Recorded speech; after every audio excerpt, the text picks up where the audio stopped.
Hello students, हम लोग शुरू कर रहे हैं अपना एक नया अध्याय जिसका नाम है कार्ल मार्क्स। ये हमारा अंतिम अध्याय है अपने सिलेबस का और इस नाम से आप लोग परिचित हैं। कार्ल मार्क्स को हम पढ़ चुके हैं फर्स्ट ईयर में भी, तो कार्ल मार्क्स के सिद्धांतों से आप परिचित हैं, लेकिन आज सिलेबस में है तो इसको पुनः हम दोहरा देते हैं। आज पढ़ते हैं इसको। बड़ा ही इंटरेस्टिंग ये सिद्धांत है जो हम पढ़ चुके हैं।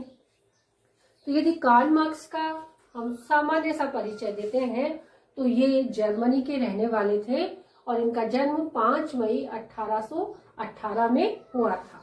तो जर्मनी में एक सभ्य और बहुत ही उच्च शिक्षित और मतलब बहुत ही विलासितापूर्ण जीवन में जीने वाले कार्ल मार्क्स ने अपनी समस्त विचारधाराओं को धन से जोड़ा था।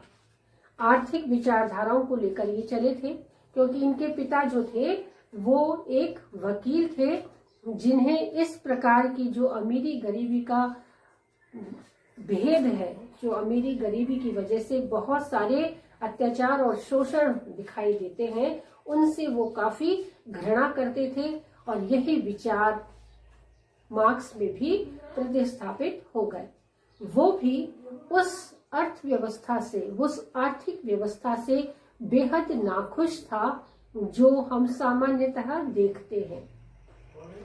तो इन्होंने अपने जितने भी सिद्धांत प्रतिपादित किए हैं, तो मार्क्सवाद मार्क्स के विचारों का एक संकलन है और इनके विचारों में बहुत सारी विचारधाराएं मौजूद है और उस विचारधाराओं का आधार लगभग सबका एक ही है।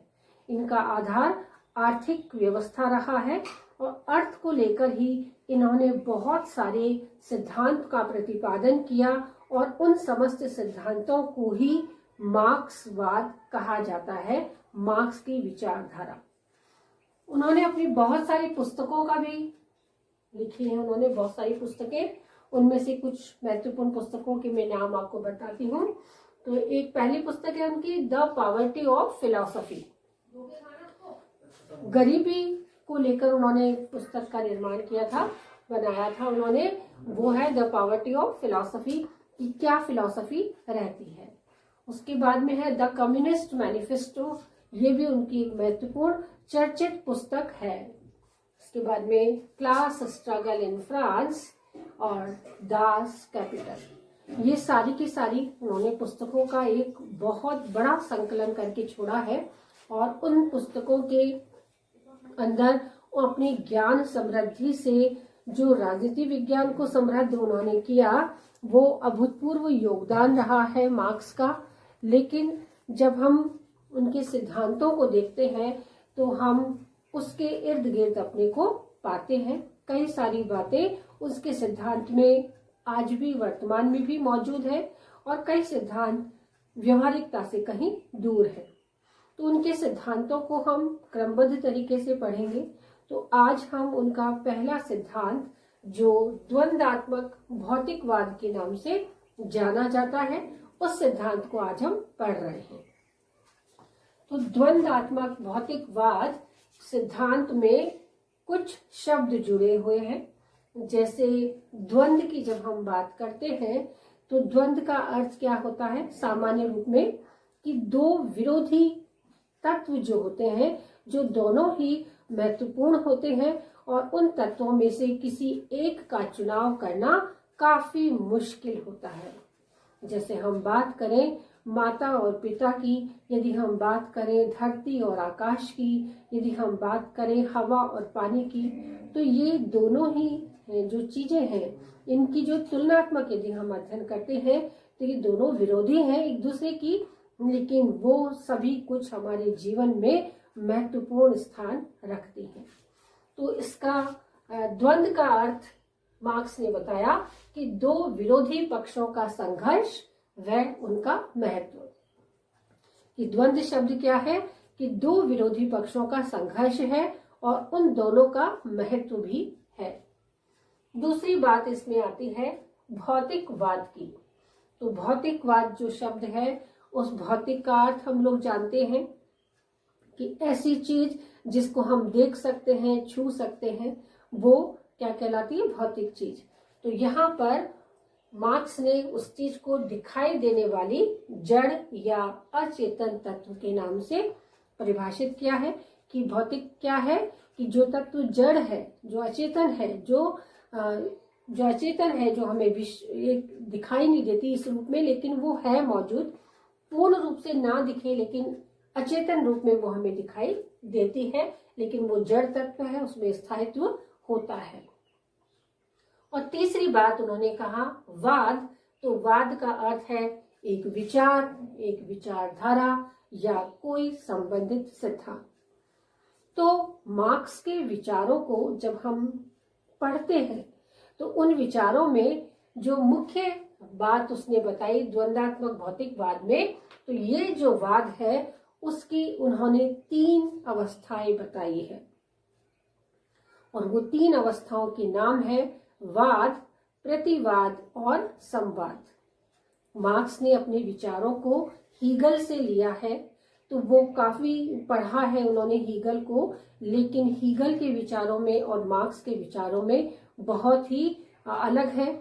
तो जहां मार्क्स का मानना था कि हीगल के विचार जो उल्टे खड़े हुए थे, सिर के बल खड़े हुए थे, मार्क्स ने उन विचारों को सीधा पैरों के बल खड़ा कर दिया है, यानी बिल्कुल अपोजिट है, विरोधी तो नहीं कह सकते, लेकिन बिल्कुल अलग विचार है, बिल्कुल उल्टे विचार कहे जा सकते हैं। तो कार्ल मार्क्स अपनी द्वंदात्मक भौतिकवाद के सिद्धांत में ये समझाने का प्रयास करता है कि समाज में वाद, प्रतिवाद और संवाद की स्थिति लगातार चलती रहती है, निरंतर चलती रहती है, और इस निरंतरता को उन्होंने समझाने का प्रयास किया कि वाद वो स्थिति है जब समाज में सब कुछ सामान्य रूप से चल रहा है। जब सब कुछ सामान्य रूप से चल रहा है तो हमें सब कुछ ऊपर से कैसा दिखाई देता है? शांत दिखाई देता है। एक समाज की सामान्य अवस्था जो हमें शांत रूप से निरंतर चलती हुई दिखाई देती है कि सब कुछ ठीक है। लेकिन धीरे धीरे इस शांत व्यवस्था में बदलाव आता है, और वो बदलाव किस रूप में आता है? प्रतिवाद के रूप में। पहली अवस्था थी वाद, जो क्या है? सामान्य स्थिति, समाज की सामान्य स्थिति है। दूसरी अवस्था प्रतिवाद के रूप में उत्पन्न होती है, और वो प्रतिवाद वाद का बिल्कुल विरोधी होता है, बिल्कुल अलग होता है। तो ये विचारधारा प्रतिवाद के रूप में हम सबको नजर आती है, जो अचेतन है, लेकिन उसके बावजूद भी वो हमें स्पष्ट रूप से दिखाई देती है, क्योंकि वो अधिक गतिशील, अधिक प्रतिभाशील, प्रतिक्रिया स्वरूप हमको दिखाई देती है कि वो वाद का प्रतिवाद है, मतलब उसका उल्टा है, उसका दूसरा रूप है। तो ये प्रतिवाद उसका भिन्नता का जो रूप दर्शाती है, वो भिन्नता को दूसरी अवस्था प्रतिवाद का नाम दिया है। ये प्रतिवाद भी हमें काफी लंबे समय तक स्पष्ट रूप में, प्रगतिशील रूप में हमको दिखाई देता है, और फिर धीरे धीरे फिर से परिस्थितियां बदल जाती है, और प्रतिवाद का भी एक और प्रतिवाद उत्पन्न हो जाता है, और वो अवस्था तीसरी अवस्था कहलाती है, जिसे मार्क्स ने संवाद का नाम दिया है। कि ये तीसरी अवस्था संवाद के रूप में उपस्थित होती है, जब प्रतिवाद का भी प्रतिवाद उत्पन्न हो जाता है, और इस प्रतिवाद में फिर से वही वाद के, यानी पहले वाली अवस्था के बीज मौजूद होते हैं, और फिर वापस वाद, प्रतिवाद और संवाद। तो इस तरह से ये तीनों जो सर्किल है हमारा पूर्ण होता रहता है कार्ल मार्क्स के विचारों में, कि वाद, प्रतिवाद और संवाद की जो प्रक्रियाएं हैं वो लगातार चलती रहती है। और इसे और सामान्य रूप से समझाने के लिए मार्क्स ने एक उदाहरण दिया चने के पौधे का, कि जिस प्रकार से हम चने के बीज को मिट्टी में बोते हैं, मिट्टी में बोई हुई जो अवस्था है वो क्या है? वाद है। जिसमें हमें ये नजर नहीं आता कि बीज के साथ अंदर क्या हो रहा है, यानी ऊपर से सब कुछ सामान्य लगता है। तो ये सामान्य स्थिति क्या है मार्क्स की नजरों में? वाद है। लेकिन धीरे धीरे जमीन की गर्मी और नमी पाकर वो बीज अंकुरित होता है और अंकुरण स्वरूप कुछ एक दिन में वो क्या होता है, उसका एक अंकुरण हमें दिखाई देता है जो धरती के बिल्कुल ऊपर था। हमने बीज धरती के नीचे बोया था और इसका प्रतिवाद जो है वो धरती के ऊपर निकला है, यानी कि दोनों की दोनों विरोधी, ये नीचे है और ये ऊपर है। तो इस विरोधी विचार को मार्क्स ने प्रतिवाद का नाम दिया है कि पहली अवस्था बीज है जो मिट्टी के अंदर बोई गई है, जो नीचे बोया जा रहा है, और प्रतिवाद निकल के ऊपर आ रहा है, तो वो दूसरी अवस्था है। और इस दूसरी अवस्था में धीरे धीरे अंकुरण होने के बाद पल्लवित होता है, उसमें दिखाई देने लगते हैं पौधे, पौधे का जो बढ़ता प्रारूप है कि और पत्तियां निकलती हैं और पल्लव निकलते हैं, कई सारी छोटी छोटी ब्रांचेस निकलने लग जाती हैं और वो पौधा अपना बिल्कुल रूप परिवर्तित कर लेता है। जो स्थिति उसकी वाद में थी उसके बिल्कुल विपरीत स्थिति में वो बीज छोटा सा चने का जो भूरे रंग का होता है, हमें दिखाई नहीं देता, छोटा सा होता है, उसकी संख्या क्या हुआ कुछ हमें दिखाई नहीं देता। तो वो पहली स्थिति वाद थी। प्रतिवाद के स्वरूप सब कुछ हमें दिखाई दे रहा है, काफी प्रगतिशील है, काफी क्रियाशील है, काफी गतिवान है, चारों तरफ पल्लव और ब्रांचेस निकलती चली जा रही हैं।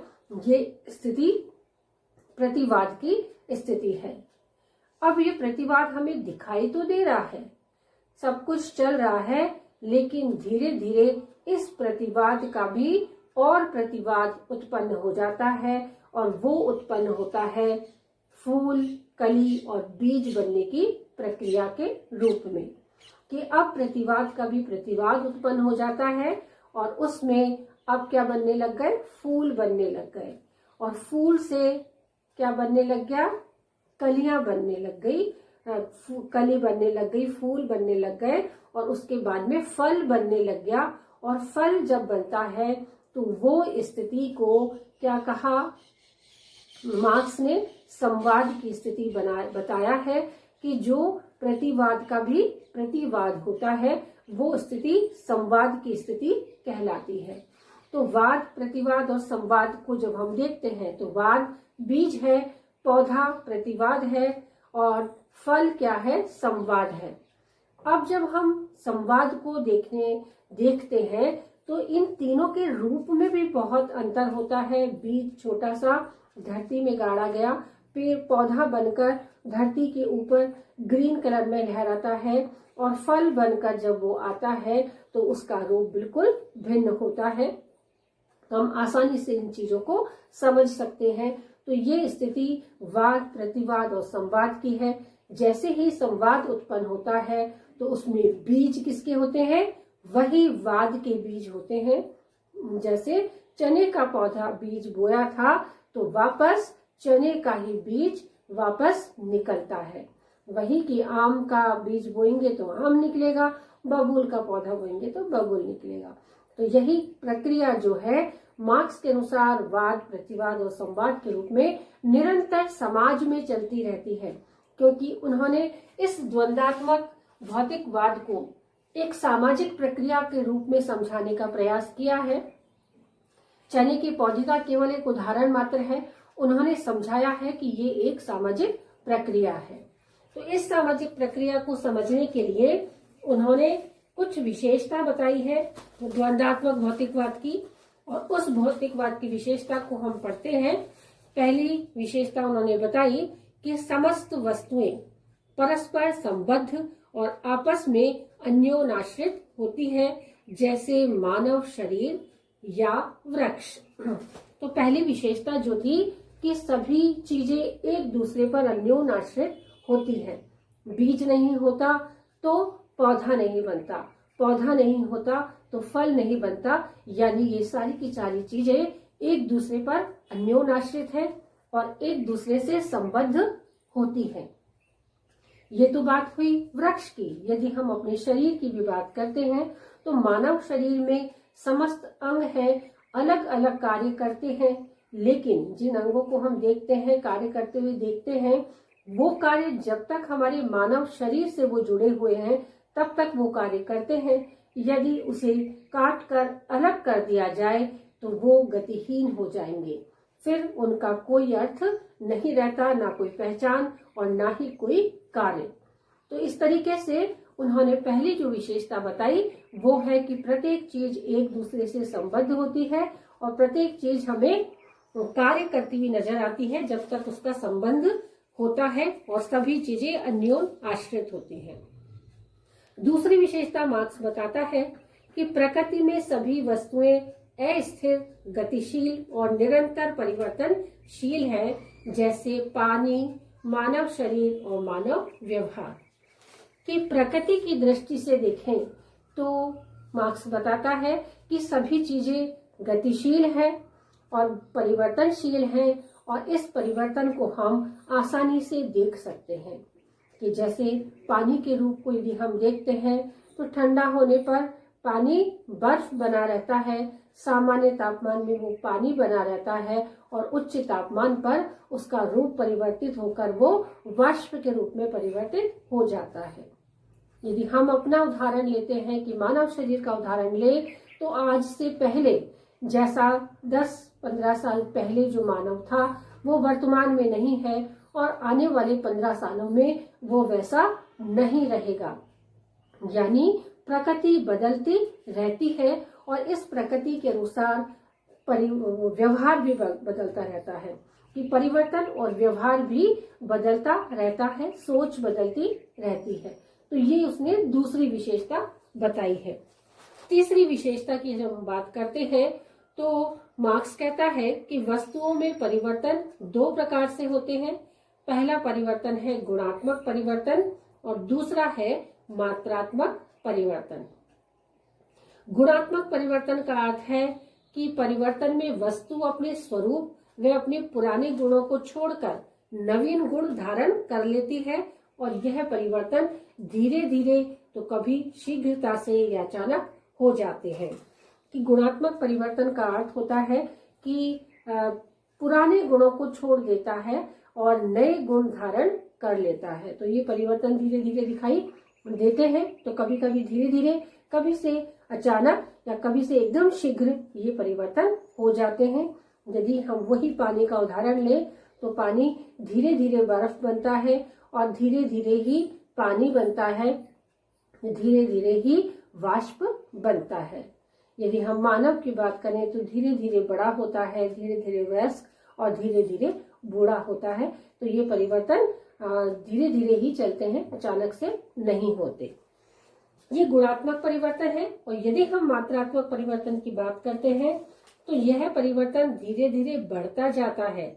वस्तुओं में शाश्वत अंतर्विरोध पाया जाता है और सृष्टि का मूल तत्व पदार्थ है। मात्रात्मक परिवर्तन की जब हम बात करते हैं तो मात्रा में परिवर्तन होता है। जैसे हम देखते हैं कि छोटा बच्चा होता है, आंख, नाक, कान, मुंह सभी कुछ वैसे ही होते हैं जैसे वयस्क के होते हैं, पर उसकी मात्रा में धीरे धीरे वृद्धि होती चली जाती है और वही वृद्धि मात्रात्मक परिवर्तन के रूप में उभर कर सामने आती है। जो विशेषता मार्क्स ने बताई है कि वस्तुओं में शाश्वत अंतर विरोध पाया जाता है। कि जैसे बीज में स्वयं में ही ऐसे अंतर विरोधी तत्व थे जो उससे अंकुरित होने के लिए मजबूर करते हैं। तो ये अंतर विरोध किसमें पाया जाता है? सभी वस्तुओं में शाश्वत रूप से आंतरिक रूप में पाया जाता है, ऐसा मार्क्स का कहना है। और अंतिम विशेषता जो ये बताता है कि सृष्टि का मूल तत्व पदार्थ है। कि जिन चीजों को हम देखते हैं ठोस, द्रव्य व गैस के रूप में, ये सभी पदार्थ सृष्टि के मूल तत्व के रूप में मौजूद है। कि जो भी हम चारों ओर अपने देखते हैं वो सभी कुछ पहले भी थे, आज भी है, आने वाले समय में भी रहेंगे। और ये सृष्टि के मूल तत्व है, इन्हीं के आधार पर सृष्टि की रचना हुई है और आगे से आगे यही बढ़ते रहेंगे। तो इस तरीके से आज हमने पढ़ा द्वंद्वात्मक भौतिकवाद, जो मार्क्स ने हीगल के विचारों को परिवर्तित करके बनाया था।